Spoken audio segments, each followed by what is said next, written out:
Hello everyone, I hope you all are doing well. आज हम इस वीडियो में टाइप्स ऑफ इवोल्यूशन के बारे में डिस्कस करेंगे। देखेंगे कि टाइप्स ऑफ इवोल्यूशन। तो हम स्टार्ट करते हैं।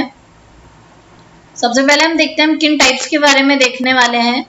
हम देखने वाले हैं convergent, divergent, coevolution and parallel evolution. इन चारों ही टाइप्स के बारे में हम एक एक करके डिस्कस करेंगे, डिटेल में डिस्कस करेंगे कि कैसे कन्वर्जेंट इवोल्यूशन क्या होता है, डाइवर्जेंट इवोल्यूशन क्या होता है, कोइवोल्यूशन क्या होता है, पैरेलल इवोल्यूशन क्या होता है। तो हम सबसे पहले देखते हैं कन्वर्जेंट इवोल्यूशन।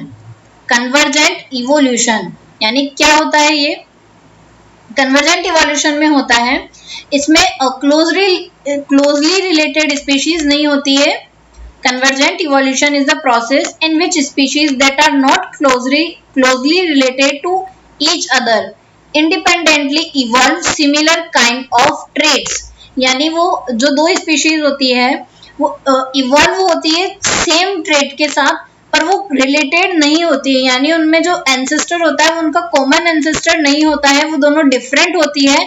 पर किसी सिलेक्शन प्रेशर की वजह से, सेम सिलेक्शन प्रेशर अगर उन दोनों पर पड़ रहा है तो वो सेम ही तरीके से इवॉल्व होगी।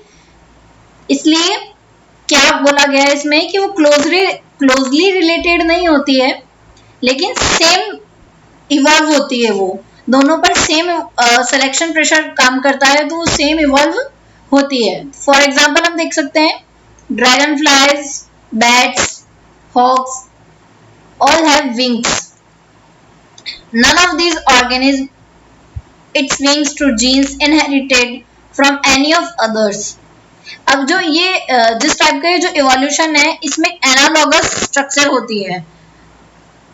ये क्या करता है, एनालॉगस स्ट्रक्चर को राइज करता है।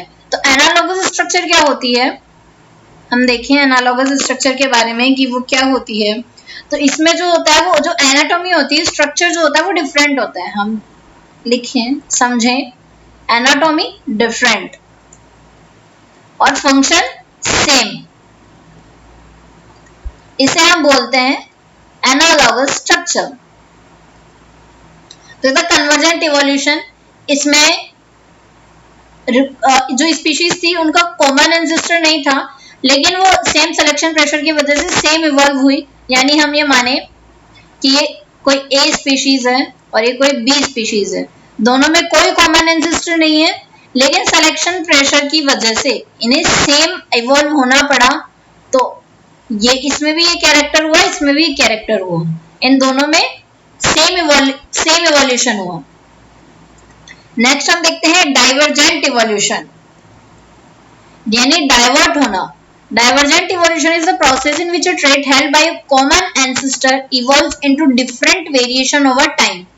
यानी इसमें जो स्पीशीज होगी वो सेम एंसेस्टर से बिलोंग करेगी, वो सेम होगी, लेकिन डिफरेंट वेरिएशन आ जाएगा उनमें, वो अलग अलग इवॉल्व हो जाएगी टाइम के साथ। जैसे कि कोई स्पीशीज है, मानिए पेरेंट स्पीशीज, ये डाइवर्ट हुई, ये बन गई स्पीशीज 1, ये बन गई स्पीशीज 2। और इनमें क्या होता है, इनमें कॉमन एंसेस्टर होता है, कॉमन एंसेस्टर। और जो कन्वर्जेंट इवोल्यूशन था इसमें no common ancestor.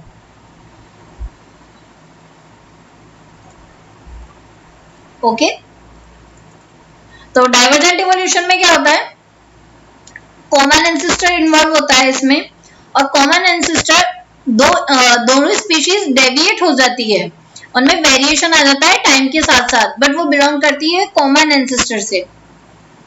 A common example of divergent evolution is the vertebrate limb, whale flippers, frog, forelimbs and your own arms most likely evolved from the front flippers of an ancient jawless fish। अब ये जो structure करती है वो क्या होती है, homologous structure.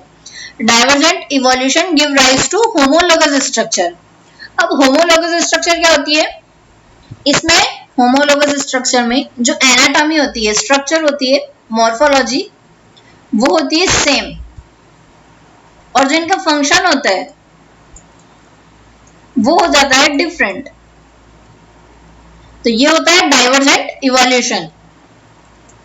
Next हम देखें को इवोल्यूशन, यानी साथ में इवॉल्व होना।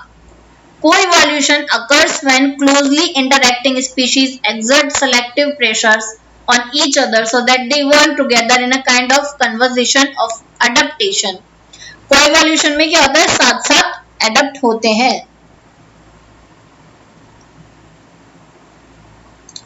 अब इसके हम एग्जांपल में देखें तो एग्जांपल ऑफ को-evolution आर क्या है, predator prey and host parasite.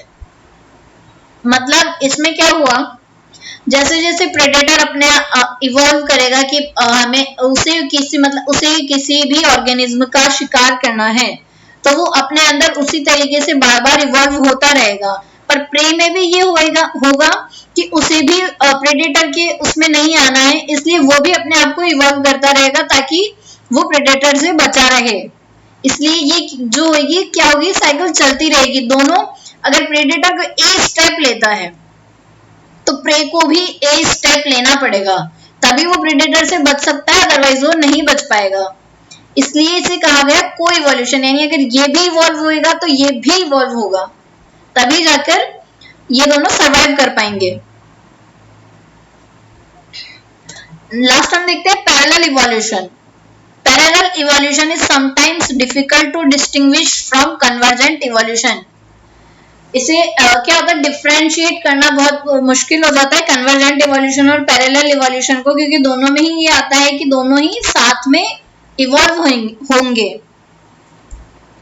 Parallel evolution occurs when different species start with similar ancestral origin, then evolve similar traits over time. This kind of thing happens because the two different species, though they don't necessarily share a common ancestor, experience similar kind of environmental pressure and survive only by undergoing similar adaptations.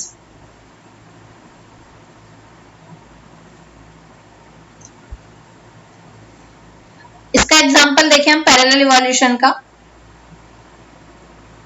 Parallel evolution is found among plants in which several similar but distinct forms of leaves evolved in parallel and are evident today. तथा parallel evolution, हमने types of evolution के बारे में देखा, convergent evolution, divergent evolution, को evolution and parallel evolution. I hope आप सबको समझ में आया होगा। So thank you so much for watching this video.